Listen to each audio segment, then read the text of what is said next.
Take our lead, let's help you make your mark.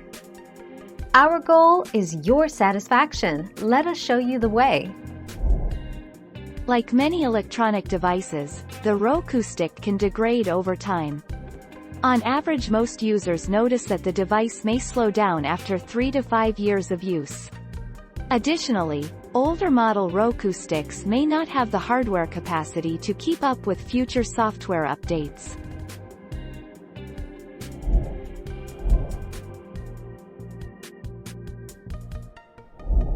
Make your mark, take our lead. If your current Roku is doing everything you need, there is no reason to upgrade it. Now, if you find a service is not supporting your Roku and you want that service, then upgrade.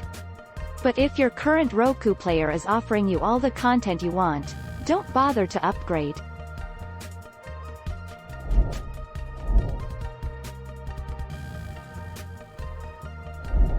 Let's help you make your mark. Check the volume level and mute settings on your television.